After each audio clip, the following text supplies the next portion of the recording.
doing laundry for one, done for two, that's for sure. I can tell you that. Christine. Christine. Oh, he's in the school. I didn't, so I have a question that Wonder where he's going. I said. So. Wonder where he's coming. So. Yes. All right, well, good afternoon, everybody. Let's go ahead and get this meeting started. I will call the meeting to order right at 2:00 p.m. If we could do the roll call, Ruben, Yes, member Macias, present. member Ramirez. Member Solis. Member Grove. Member McKillop, Present. member Fuller Kuda, Present. member Garcia. Member Gandara, Present. member Ruiz, Present. member De La Cruz, Present. member Hernandez. Present. You have the phone. Yeah. And then, are there any guests who would like to introduce themselves either in person first? And then we'll move on to any guests who'd like to introduce themselves on Zoom.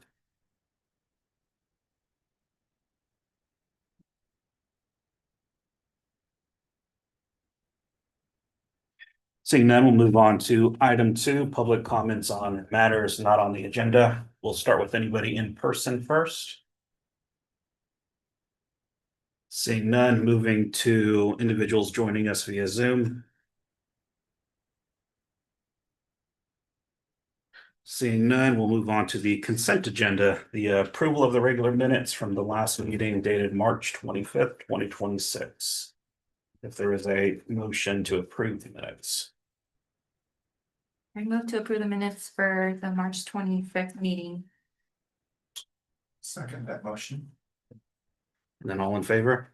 Aye. Right, and do we have to do roll call on that? I sit on so many committees, I have to just ask now. Yes, that's what President. Person. All right, that concludes our consent agenda.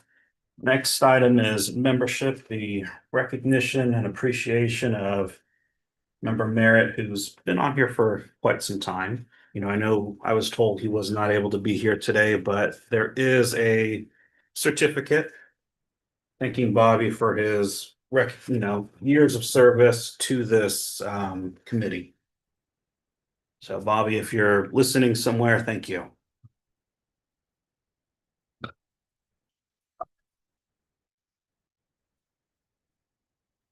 Chair, if I can speak. Yes, ma'am. He did say, thank you, everyone, and best wishes to everyone and staff. He was not able to make it today, but he said to send his certificate via mail.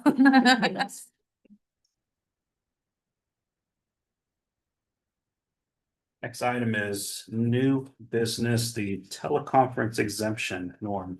Yes. Hello, everybody. Glad to be here today. My name is Norm Tuitavuki. I'm the Chief Operating Officer from Monterey Salinas Transit District. I'd like to direct your attention to page 11 of your board packet. At the May 11th MST board meeting, the board adopted a resolution that would allow remote participation in the MAC in accordance with SB 707. And the intention behind SB 07 is to promote interest and increase participation to committees that report directly to the board. So the MAC now today can authorize remote teleconference for its members. And so I'll pause there to see if you guys have any questions or if you guys want to discuss it amongst yourself. And then after that, I'll need a motion to approve this. One of the other committees I sit on, the Commission on Disabilities, we too voted to approve teleconferencing in an effort to hopefully attract new members, retain members. And this board has the capability to do so now as well. the county of Monterey and the area HTMs and also passed this a couple months prior as well. And go ahead, Aaron. Oh, yeah, I guess I was gonna say then, I guess one of the things to know, because we do it at TAMC also. But one of the things to know is that the person that participates online, just needs to have the camera on and. Yeah. That's correct. Yeah, in accordance with the Senate Bill 707, committee members who would participate remotely do have to remain visibly on camera during the open portion of publicly accessible meetings conducted either online or through other platforms, except when a physical or mental condition necessitates off-camera participation. So, yeah.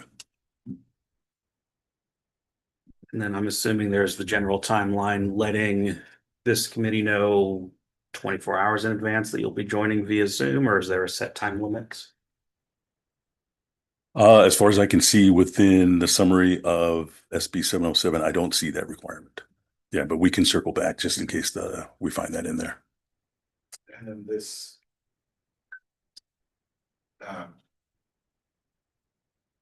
This has to be renewed every 6 months. Yes.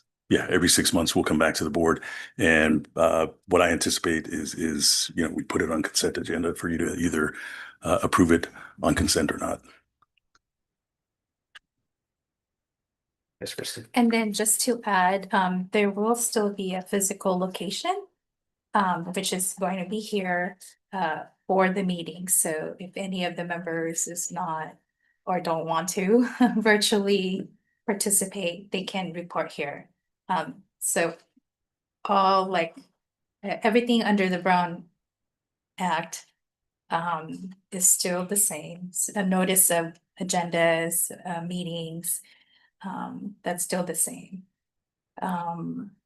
So it's just basically for this committee to have the opportunity to participate as a member virtually. That's right. Yeah. Many of you travel from, across the county, South County, or wherever you're at. So coming here, it often can be a pain or at least a hindrance to people who want to participate regularly. So this gives you folks the option of either being in person or attending remotely. Any further discussion? Is there a motion to approve as a yes? For I this? move. I'll second. Then all in favor? Aye. So pass. All right. Thank you. Appreciate it. Next is item 6, public hearing. There is none. Back to item 7, presentations, the operations update. Norm. Back. Yeah. Again, my name is Norm Tuitavuki. I'm the Chief Operating Officer for the Monterey Salinas Transit District.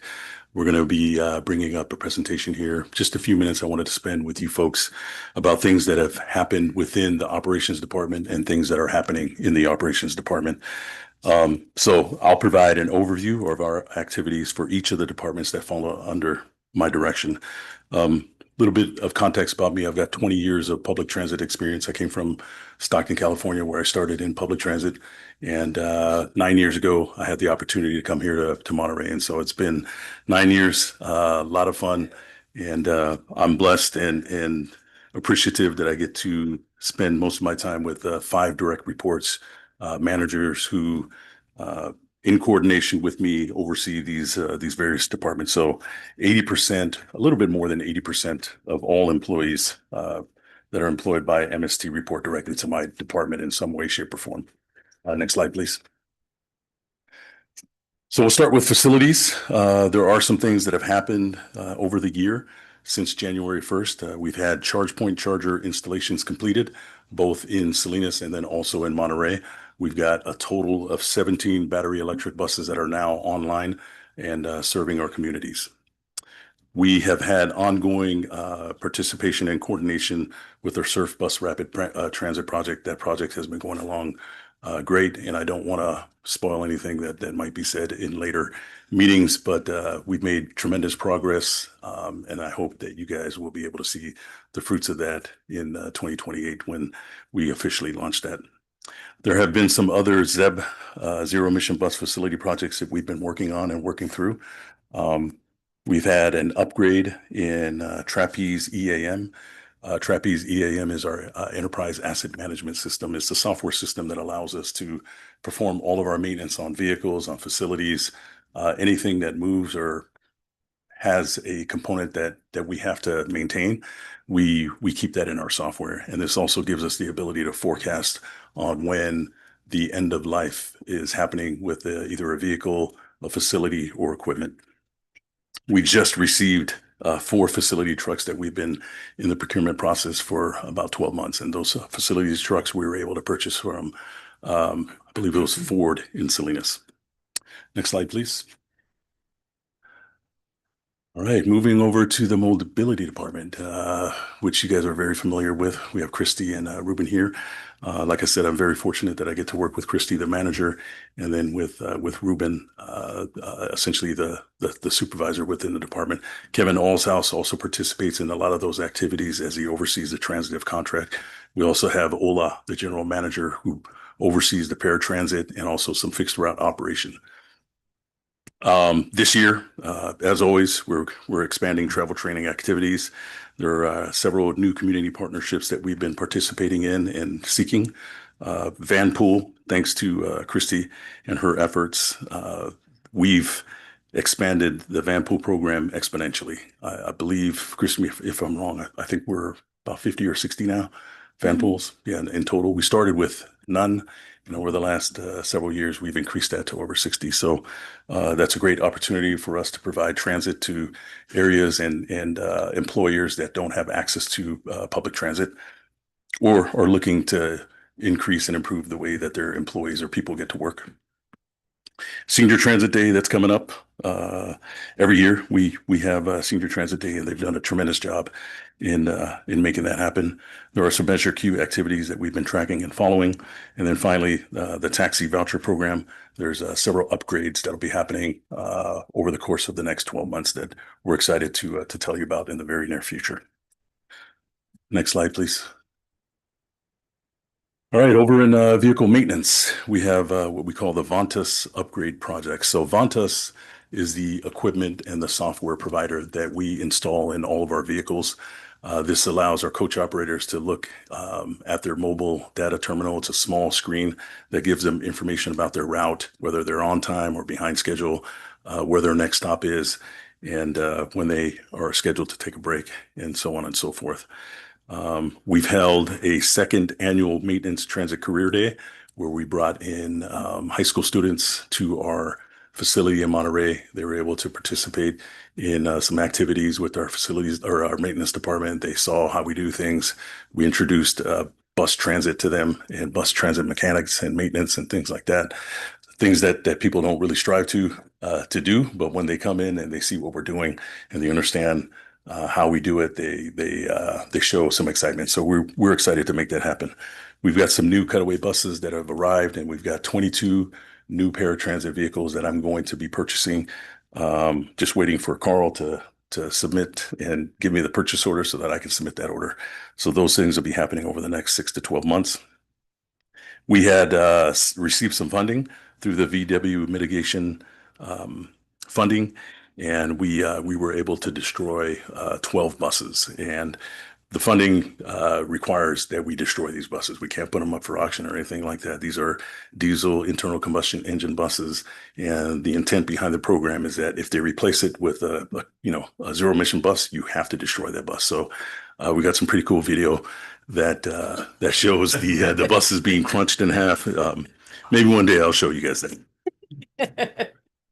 In the past, we used to operate over the road coaches on some very long routes from the San Jose airport all the way down to Templeton and Paso Robles, and we don't do that anymore. Our system and service has changed, and so I was able to donate 2 MCI coaches, 2 to San Joaquin RTD in Stockton, and then 2 over to Stanislaus area rapid or regional transit authority, so Stan RTA.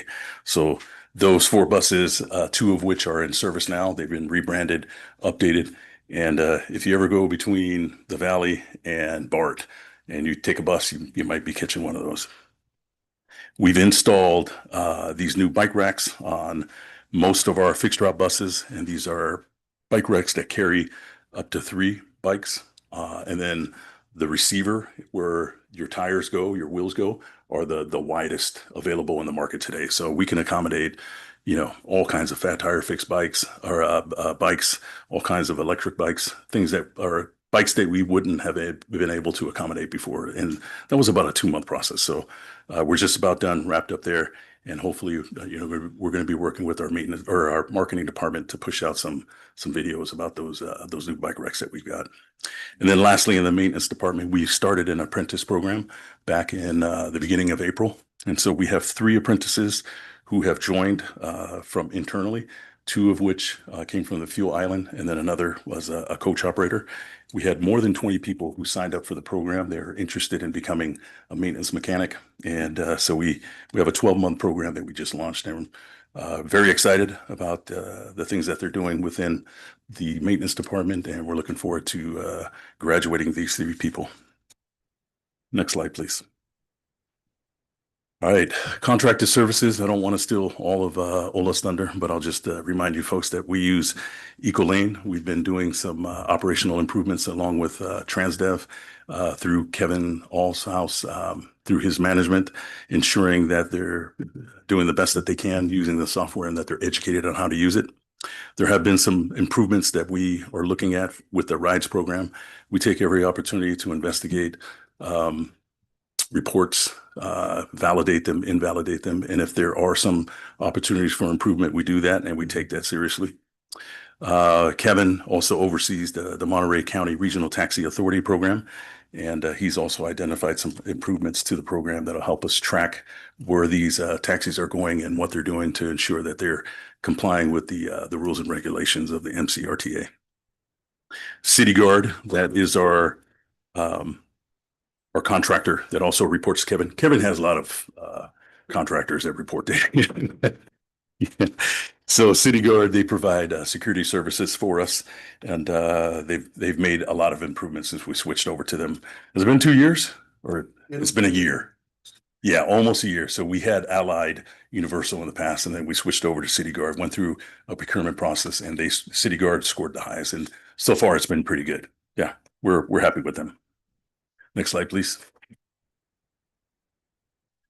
And then last but not least, transportation. That's the biggest department within the organization. Again, you'll see Vantas. Vantas is, again, the software and equipment provider that we use. We've launched a field operations app that puts bus operations in the hands of all of our supervisors who are in the field. And then we also did some training with our customer service department and other departments who access the information so they can see buses in real time. We can push out detours. In the future, we'll be able to contact operators directly in the field. Our supervisor will be able to trace routes from their cell phone or the tablet that we provide, and then provide real-time detours. VTT, that's the verification of transit training. It requires every operator to undergo 8 hours and complete that. We've been meeting for the last, I think, 4 years now. We've been in front at every single VTT class. This is something that we implemented, like I said, about 4 years ago. And we spent about 45 minutes to an hour just speaking to them. And it gives me an opportunity, along with other management professionals within our organization in operations who don't normally get to get in front of these people. We get to see them at least once a month. And we spent about 45 minutes just giving them an overview about things that are happening, some trends in the industry that we like and what we don't like, and then remind them about the importance of the job that they do. We've got many community events and special services that we've been providing over the year, and for the rest of the year, we've got some other events that we're coordinating with and accomplishing. We've got, I think before the end of the month, I think we've got 3 or 4 different emergency operations exercises that we're participating with, either with the local city of Monterey or the county as a whole. And then lastly, in transportation, we've got the Mentors in Motion program. That is something that we started about 3 years ago as well. And what it does is it pairs new coach operators with coach operators who have been in the industry for a while. It gives them somebody who they can call on and refer to and just speak with about things that they are having issues and challenges with. So it's not a supervisor saying, hey, you shouldn't do it like this. It's essentially your peer that you can reach out to and say, hey, I'm having trouble on this route, and this left turn is a little tight. How do you approach it? Things like that. Or I've never done the line 20. What does it entail? Or how do you deal with difficult customers, right? So those things, this program, Mentors in Motion, is led by our frontline union, the ATU, and we support them in that. So it's been a success so far. And we've been invited to speak about the Mentors in Motion program and about our efforts and how we put that program together and collaborated with the union. So I'll pause there. That's the end of my presentation. Appreciate the opportunity. And if you all have any questions for me, I'll be happy to answer them.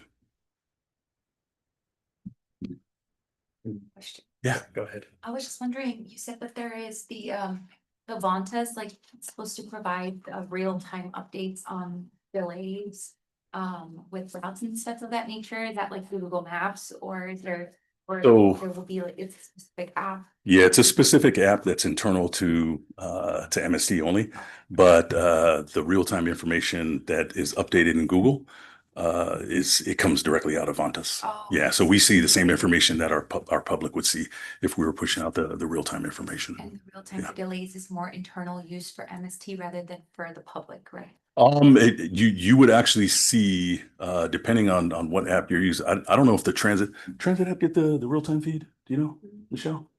Yeah. That's coming. Yeah, so you guys are actually seeing what we see. Yeah.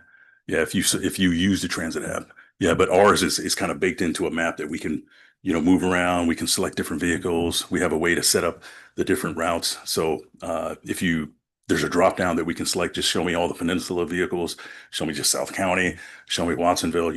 We can do those kind of things where the public doesn't have the ability to do that kind of stuff. So I had a question on the AFIX bike racks. Yeah. So pretty cool that I've been seeing them all over the bus now. They look really nice. I actually own an e-bike myself. So one of these days I do want to try out a bus ride with the bike. Good. But I'm curious because I know like in the previous bike racks, there was some instructions of like what can and can you not put on your bike when you're putting it on the bus. Would that look any different for the e-bikes? Like if there's like any like panniers that somebody has on their e-bike, or say like, for example, I think I read that the bikes can only be up to 70 pounds. What if somebody has like extra battery? Would they take that like in the bus versus having it mounted on their bike? yeah, we would address that on a case by case basis. I don't have the specific specs, but I think it's more than 75 pounds that you can load on the rack, and we try and keep it just to bikes, right? So if you have anything that could fall off, a bag, some of them have bags that are strapped to the bike. We would recommend that they take that off and bring it with them outside the bus. Yeah. So there's nothing, we don't have a policy against taking off your battery if you'd like to. Yeah, but see your coach operator if you have any questions.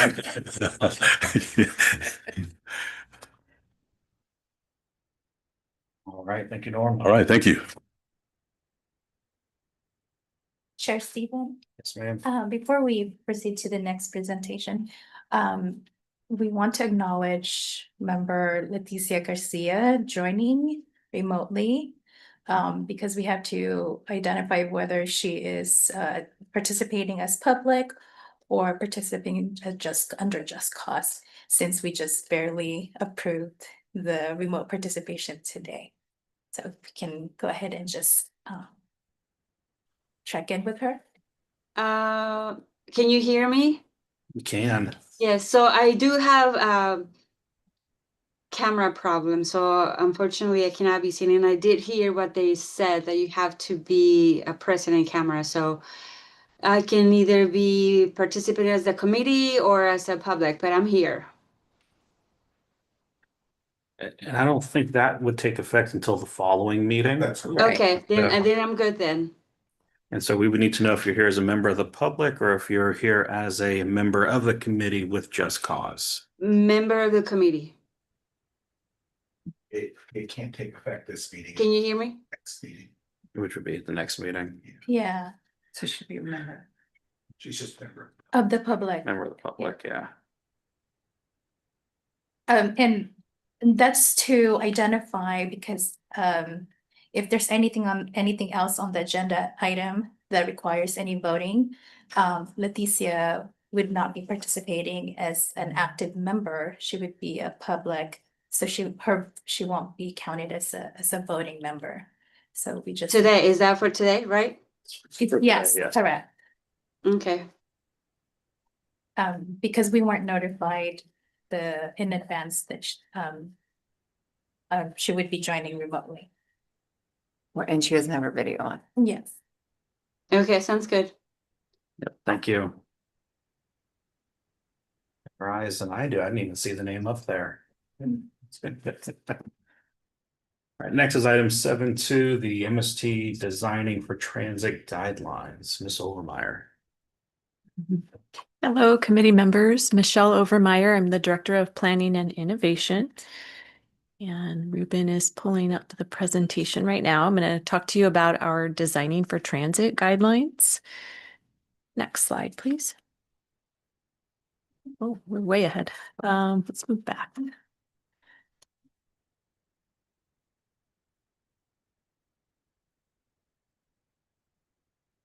There we go. Thank you. So as a refresher, this map shows MST's service area in pink. We serve about 1/5 the length of the state of California. So our service area is massive. MST is the only public transit operator in Monterey County. We operate on public roads, but we don't own, maintain, or make decisions on road projects, which puts us in a difficult position sometimes. We are a public transit district that was created by state law. We have 42 regular or seasonal bus routes. Our fleet size is almost 170 vehicles, which are heavy-duty buses, trolley replicas, and minibuses. In the last fiscal year, we carried 3 million passengers on our fixed route and our rides paratransit service, and our annual operating budget is about $58 million. Next slide, please. So this graphic here shows the different types of buses that we have in our fleet. They range from the smaller minibus that you'll see on the rides paratransit service and some of our lower demand fixed routes, all the way up to a 35 or 40-foot full-size transit bus. And we assign different bus types to various fixed routes based on things like passenger load or the demand for seats in a bus, road constraints. So maybe some of the older neighborhoods have smaller streets or it's hard for us to turn a big bus. So we'll put a smaller bus on. And then one of the newer considerations is the range, the mileage for the electric vehicles. So those are things that we take into consideration. Next slide. So bus stops are the first interface that the public has with MST. In most cases, our bus stops are like this one, where it's just a pole and a flag along a sidewalk. If the space allows and the road is wide enough, the bus can pull out of traffic to the sidewalk and have a pull out. But in most cases, or in many cases, the road isn't wide enough. And so we'll be blocking a lane of traffic while we let people board and get off the bus. In this particular location, this is a busy stop along Jazz A. And we see almost 20 people a day getting on at this location in Seaside. Next slide. The way we approach infrastructure is based on social, environmental, and political considerations, and those are always evolving. This is an example of a less than ideal bus stop that has been in our system for quite a while. This is in Moss Landing along the Caltrans right-of-way. In this case, it's an older stop that I'm sure has been in there since before Americans with Disabilities Act took effect. There's no sidewalk. It doesn't look comfortable. I wouldn't want to have to get to this bus stop. And as miserable as it looks, we still have ridership here at this stop. So there's on average about one person a day boarding in this location. Next slide, please. This is an example of a bus stop on Cal State Monterey Bay campus. A little bit nicer. This is a pullout, so the road is wider. And this is on 4th Avenue. And there's space here for a shelter. We don't always have that luxury. This is one of the busiest stops in our system. We have about 70 people boarding on an average day. Next slide, please. So another consideration in transit infrastructure is the Americans with Disabilities Act, especially when we're considering where to put new bus stops. So we have to meet the requirements of the ADA, including accessible paths of travel to and from the bus stop. And this means that the sidewalk leading up to the bus stop must be accessible and the ramps have appropriate slopes. And that has to all be incorporated into that infrastructure design, which again, MST has very little control over. This location is by the dorms at Cal State Monterey Bay and has probably 3 to 5 passenger boardings a day. Next slide, please. So one common thing I face is political considerations. There is a strong desire to maintain free on-street public parking. And this sometimes competes with our needs to have curb space where people can easily access the bus. So in this example, the city in the top picture was allowing on-street parking directly in front of the MST bus stop.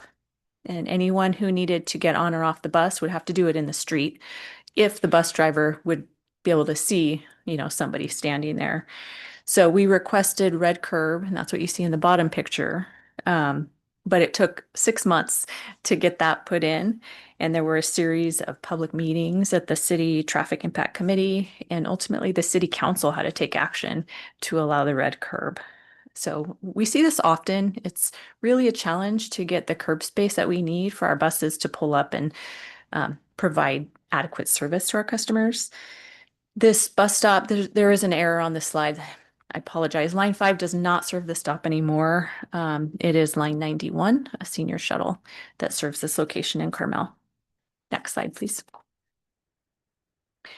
So how do we ensure that new road infrastructure accommodates buses? We have this guide. It's called Designing for Transit. And we refer to this quite a bit when projects are going through the design review or permit phase. This guidebook was last updated in 2020, and we're just starting our update to it now. It's a resource for cities who own and maintain the roads. And then we also direct developers to this if a developer is considering a project where we might want to place a new bus stop. One example is the Greenfield Commons project in the city of Greenfield. That's a low-income multifamily housing development, kind of on the outskirts of town. And we asked the developer to put in a bus stop, and they use this guidebook as a reference point for the design. And that bus stop was activated yesterday. So that's exciting. So we're updating this Designing for Transit guidelines. Like I said, it's been 5 years. Next slide, please. There's going to be some very detailed pictures here. We have specifications in the guidebook that show what we want to see at an ADA compliant bus stop. So things like how wide the sidewalk needs to be for the passenger landing pad for a wheelchair or a person with a walker to get on and off the bus, where we want the bus stop in relation to the intersection, where street lighting should be, those sorts of things. Next slide, please. The guidebook also has this chart in here, which identifies MST's bus fleet and our specifications for the different vehicles that we operate. And what's important here is that most of our vehicles are 10 feet, 7 inches wide from mirror to mirror. And so what we've been seeing across Monterey County is a big push for safe streets, traffic calming, and that comes with narrowing travel lanes. You might have experienced this in some of your neighborhoods.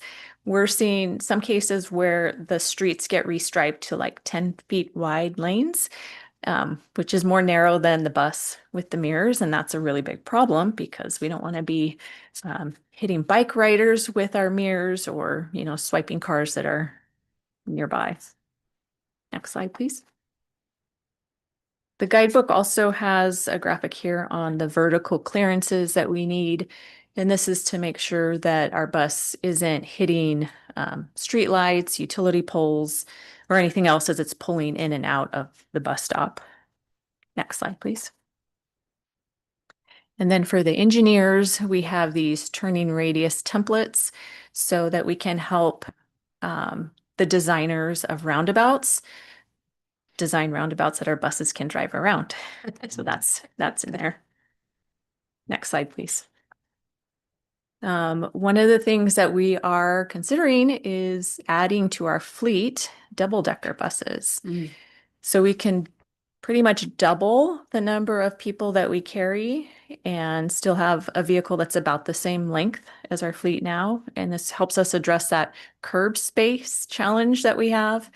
Because when you move to the articulated or accordion style buses, those are 60 feet long. So asking for even more red curb space is going to be challenging. But going up instead of going out, it would be about the same amount of curb space. So we are considering this. This type of vehicle is not in our current designing for transit guidelines. So we'll be incorporating that into the update. Next slide, please. So we just kicked off really the update of the designing for transit guidelines. This shows a schedule here. There will be an opportunity for the public to provide some input, and we're looking at probably around June or July. There is a public survey that's being developed right now, and we'll be asking for help identifying bus stops that need improvements and identifying the type of amenities that our bus riders would like to see in those locations. So once that survey is ready to go live, I will ask Ruben and Christy to send it out to this group. And you can help us with that and then send it off to your constituents and members to help us improve this guidebook. And that is the end of my presentation. I'm happy to answer any questions.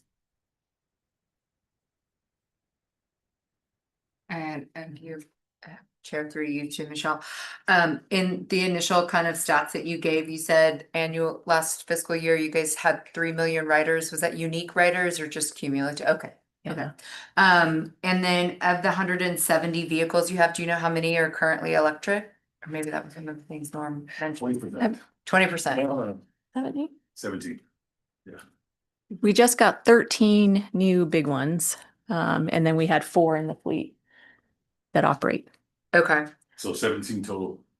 Okay. Of Go ahead. our fixed route vehicles, Mhm. it's 20%. Great.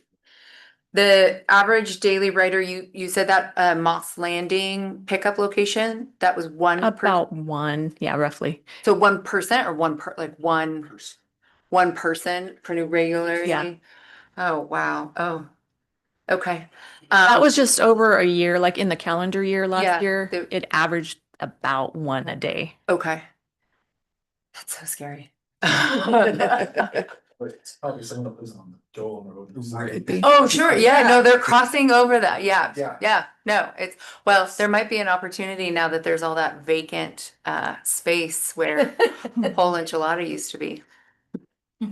Well, the other, Just a thought. well, the other corresponding bus stop's probably right there on that side.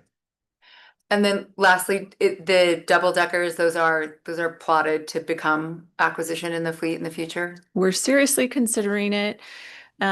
We've seen heavy passenger loads on our line 23 between Salinas and King City, and we have to bring in unscheduled service so that we don't leave people behind, and we don't want people standing on Highway 101. So yeah, we're very seriously looking at double deckers. Especially for those longer distance routes. And those double decker buses would have any issues with some of the underpasses that are on?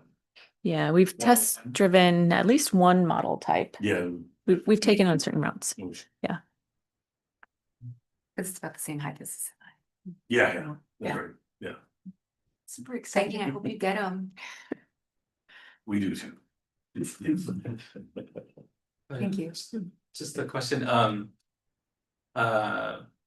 I missed in the design guidelines, cause I looked at them in the past, but is there guidelines on like preference and like street design, particularly like striping around bus stops, like for instance, bike lanes, like interfering with the conflict space of where the bus parks? Yeah, identifying how we can safely like sort of do that weave. If we have to pull in a bike lane, yeah, that's addressed in the guidelines. One follow-up question. Yep. Curious about the political capacity to have like the Board of Supervisors and, you know, city jurisdiction, you know, mandate that guidelines are followed and considered versus the other. I mean, this can't be the only unique to Monterey County and MST. What do other organizations do? And is there something that like this committee or you know, larger effort could do to make some of that easier? That's a good question. We're actually meeting with the different cities to talk about a transit safety policy that ultimately we would like each city to adopt. There might be an opportunity for us to bring that back to the Mobility Advisory Committee. That's great. Okay, thank you. Next item, 7.3, the report on South County circulators. Max. Hello, board. I'm Max Musto, the Civic Spark Fellow with MST. As the slides get pulled up, I have a short presentation for you today. You can go to the next slide. So just a little about me. I think I introduced myself to you all 2 meetings ago, but yeah, I'm a Civic Spark Fellow, which is a temporary position funded with AmeriCorps, and my goal has been to increase our outreach and our presence in the South County cities and try to increase the ridership on the circulators. And yeah, you can go to the next slide. So just a really quick overview of the South County service we have. Lines 23 and 84 are our regional service going from Salinas to King City, and then 84 goes from King City to Paso Robles. And then lines 31 through 34 just operate within their respective city as circulators, and those replaced the on-call service that we had before. You can go to the next slide. So yeah, I have the ridership numbers for January through March 2026. For line 23, we saw 51,577 boardings. And as you see, they increased every month, with March being our highest ridership. And you'll see that trend with all of our lines. I believe it's because the gas prices have gotten extremely high, so more people are willing to take transit. Line 23 has timed connections with the circulators to make it easy for people to transfer and get to their final destination in the city. And as Michelle was saying, we're seeing a lot of overcrowding on that line, so hopefully the double-decker buses will help relieve that. Next slide. All right, Gonzales is our line 30. Line 31 operates in Gonzales. Its transfer point with line 23 is the Fifth and Day stop at the park there, and it serves stops at Gonzales High School, the Taylor Farms Family Health and Wellness Center, and the Gonzales Community Center. Next slide. Ridership. We saw 2,714 passengers, and ridership increased by 152%, which is a huge increase, more than double. So really happy to see that. Next slide. All right, line 32 transfers with line 23 at the Mission Shopping Center. This is our most popular circulator, by far the highest ridership. and it serves the Hartnell campus in Soledad, Soledad High School, and of course the Mission Shopping Center. Next slide. It saw 5,218 passengers between January and March of this year, and 110% increase in boardings. Yeah, next slide. All right, line 33. It operates in Greenfield. The transfer point is El Camino Real and Elm Street. This is our second most popular stop. And it serves the Greenfield High School, the Community Science Workshop, and really goes all around the city. As you can see on the map, there's a bit of a gap in service on the north side, which I will address later in my presentation. You can go to the next slide. So yeah, line 31 saw 4,140 passengers board and a 155% increase compared to last year. Greenfield was the last circulator to go online and transfer over from the on-call service.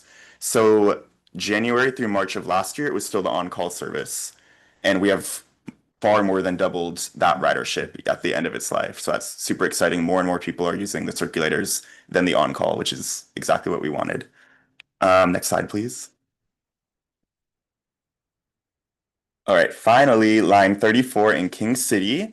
It serves the Memorial Hospital, the Hartnell campus in King City, the Salinas Valley Fairgrounds, the downtown area, and the transfer point. It has a few spots where transfers are possible with the different lines at First and Pearl, King City Center, Broadway and Canal. All right, next slide. And it saw only a 40% increase in ridership compared to last year, but increased nonetheless with 2,519 passenger boardings. And like I said, the March saw the highest ridership than any month. I would love to take credit for that because I've been doing outreach, but it probably was the gas prices that caused the ridership increase. Next slide. So we had some planned improvements specifically on line 33 that just recently went into effect. That photo there is of the Greenfield Commons. It targets low-income family households. The stop just opened yesterday. So in that photo, there's no flag yet, but there should be one as of now. And then there's also a stop on Walnut and El Camino Real, where planning is in progress. Oh no, sorry, the stop has been implemented and that one is now active as well. While I was doing outreach in Greenfield, one of the comments I heard was that some people didn't find the route very useful because there was a few gaps in service in the northern part of the city. We have stops planned, but as Michelle was saying, different political and slow-moving processes. There's road improvements that we're waiting for before we can activate them. The Walnut and El Camino Real stop was not planned, but it is a block away from a popular shopping center that is currently not served and will likely not be served for a couple years. So that just provides them a much closer option in the meantime before that's opened. And next slide. And yeah, I just wanted to highlight some of the outreach I've been doing. I've learned I need to take more photos when I was creating this PowerPoint, but I've been traveling around South County quite a bit, tabling at community events such as the King City Flea Market in the photo on the right. The photo on the left is the Soledad El Mercadito, which is a monthly market they just recently started doing. I've tabled at the Senior Socos Lunch and Socials hosted by Meals on Wheels. I've tabled at the Hartnell campus, the Hartnell campus in Soledad, yes, as well as a bunch of other places. So I am happy to continue doing the work and increasing ridership and sharing information about our services. Thank you so much. That's my presentation. And any questions? I didn't have a question slide, but any questions? Thank you.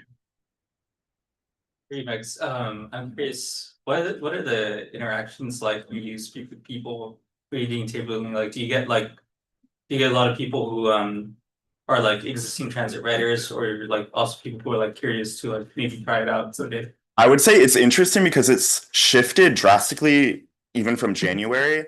In January, it was mostly existing transit riders with very specific questions like, this transfer isn't working for me. Could you move the time 10 minutes sooner so I could transfer? Questions like that. Or just questions about fare, maybe for people that aren't interested, but non-transit riders would maybe stop by and be like, oh, cool, bye, and not seem interested. More recently, however, I've been getting a lot of people coming just asking, I've never taken the bus before. How do I take the bus? How could I take the bus? Gas is crazy and I would like to take the bus for work. So that's been super exciting. Okay, no further questions. Thank you. Moving on to item 8, reports and information items. Elsewhere for the MST ride service updates.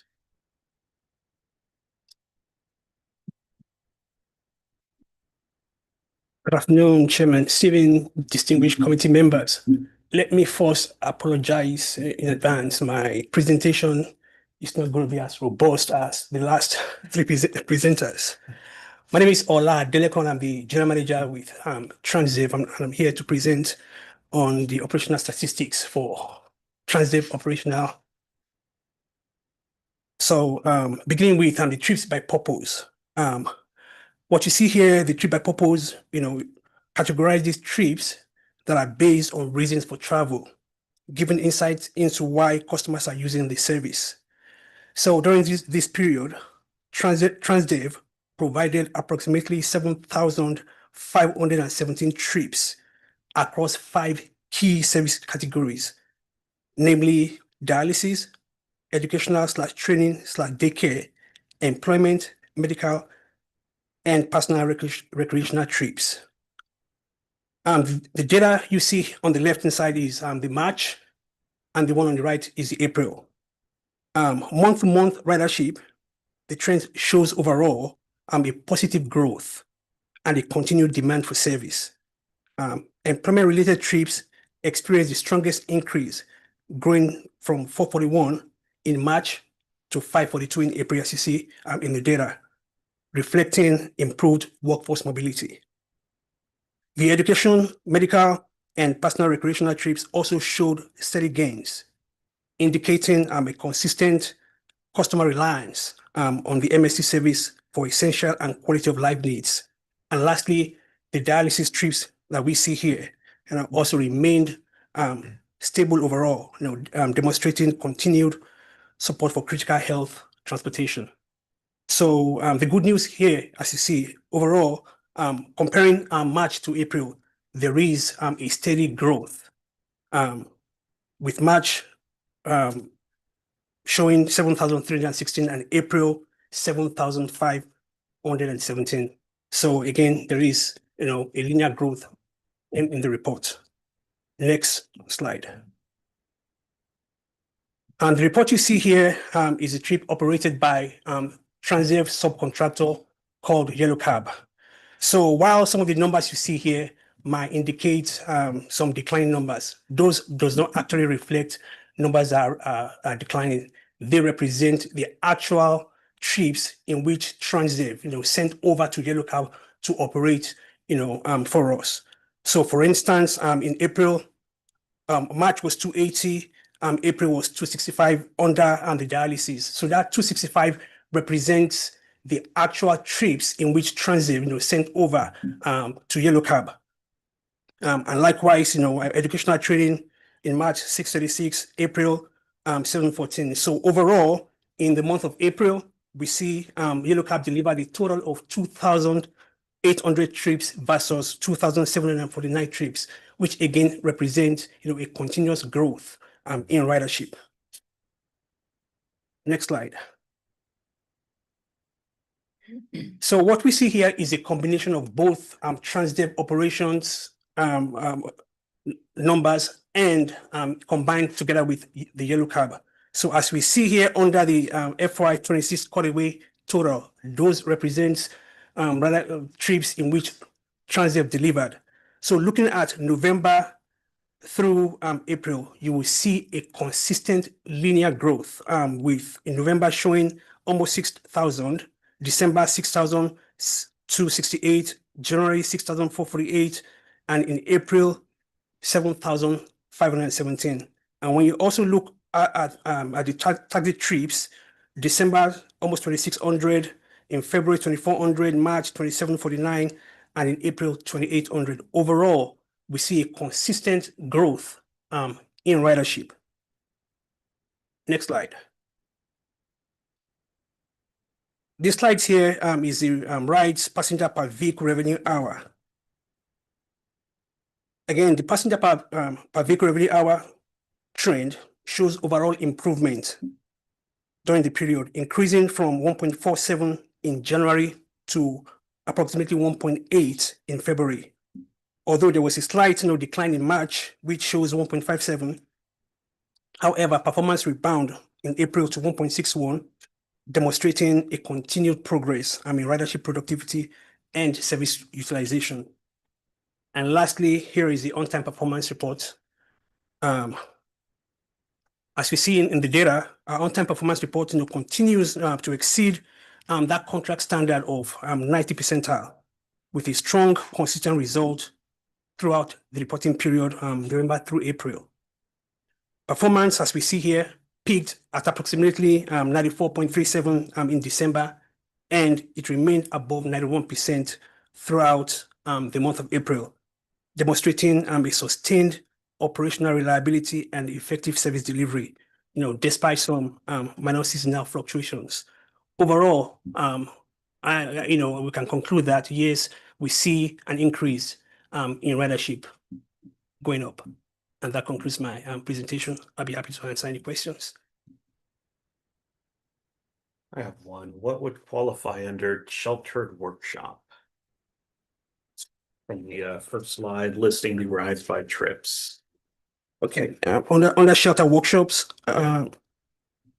What is a sheltered workshop?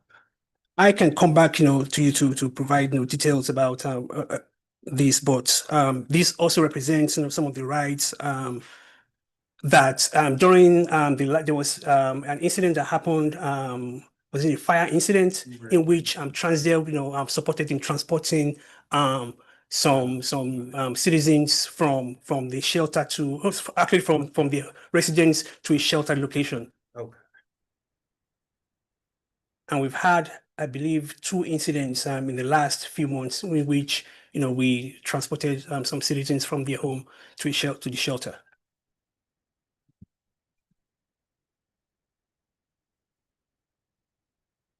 All right, thank you. Okay, thank you. Moving on to item 8.2, the MST mobility updates. Christy. And good afternoon, everyone. So just a brief update on my end. Last week, May 20th, we did host our 2026 Senior Transit Day. We did a little different this year than prior year. We asked those that wanted to attend to register in advance. Format was different as well. Our prior years, we had folks just walk in. This year, our attendees were able to listen to 6 different service providers doing a presentation on their service program services. Our attendees also were able to participate in transit-themed games, as well as had lunch. So it was definitely a different setup this year. And we look forward to hosting one again the following year. Just to share a little bit of stats on programs, I will be coming back at the next meeting to do a presentation on the fiscal year for Measure Q funded programs and services information. But in our taxi voucher program, as of today, we do have a total of 9,237 enrolled in the program, and that's across the board between all 3 groups: the elderly, persons with disabilities, and veterans. In the MST Rides program, we have about 2,682. We are working on developing a new program flyer for the transportation reimbursement incentive program. And then we're also looking on planning to do what's called travel training, instructional and informational video in the coming few months. And in the MST Navigator volunteer program, we have 8 volunteers as of today. And that summarized my update for you. But if you have any other question, I can definitely answer them for you.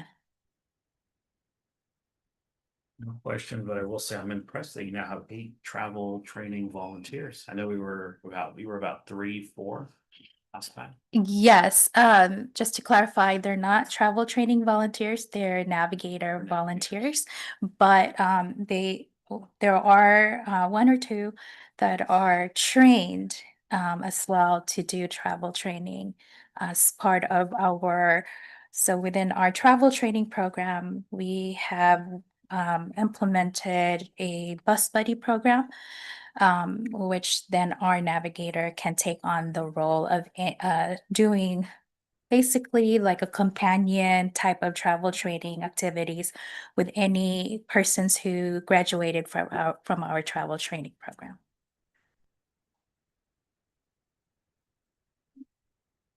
All right, thank you, Christy. Okay, thank you. Moving on to item 9, announcements and appreciations.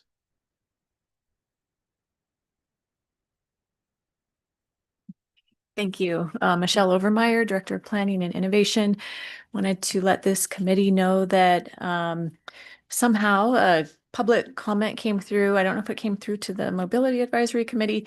The request was for MST to have a bus stop at the Montage Westland House, which is on Barnett Canyon Road on line 8 or near line 8.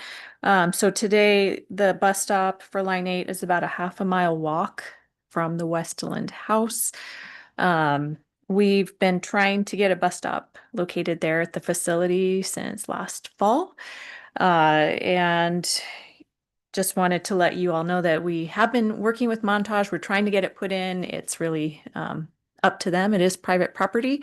We've asked several times. We've identified a location, but we're just waiting for them to tell us what's the next step, or a sort of use agreement, or what they need for us to use their private property. So at this time, we don't have a bus stop serving that location, but we are aware that there is a need for that. Thank you. Thank you. One more thing, Sheriff, if you don't mind, I'm gonna break the rules and come in here. I wanted to show you guys what we're doing. And what we like the app that we have. It's called Vontas, like I talked about. It's field application, so it allows our field supervisors to open their tablets. They can see the bus in real time. I'm looking at I believe that's the Route 2, right? Then you can click on the bus, it'll give me details about the bus. It's 3 minutes behind. It'll tell me who the bus driver is, give me specs of the bus. I can see I can fit 21, 17 of them seating, so 4 standings, things like that. So I just wanted to share this with you guys, because unless you see it, it's it's just something that I'm talking about. But I can click on any route. I can look at the Route 5.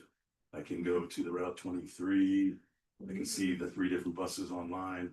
I can click on the bus and give me the details where they're behind schedule, on time. This bus is on time. It gives me the next time point.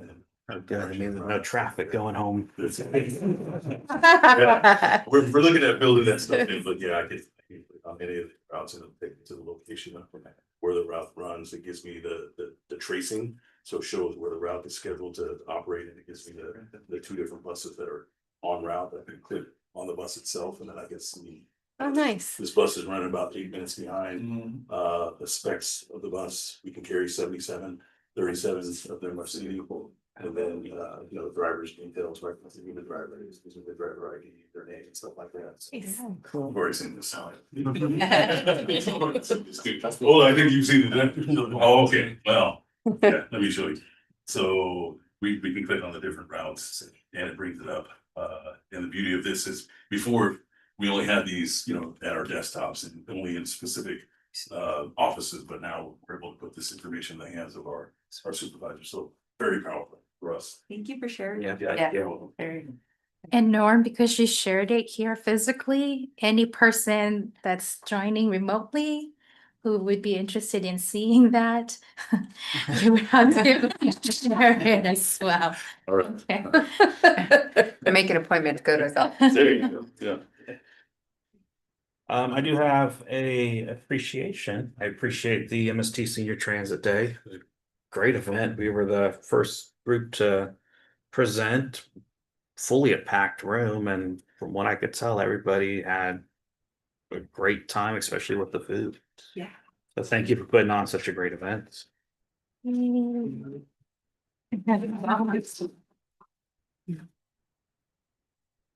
Chair, I have an announcement. Mhm. The Department of Social Services, Aging and Adult Services, and CalWorks Employment Services are having our annual open house on Friday, June 12th. So I'll leave a couple flyers here.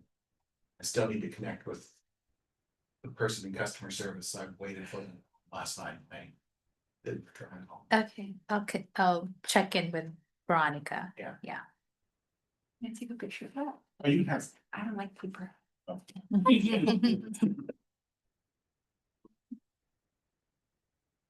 right, hearing no other announcements and appreciations. Item 10, the subject item request for any future agenda follow-up items.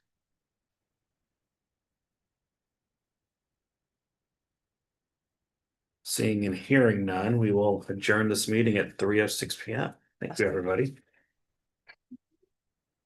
Thank you, everyone. And then we'll follow up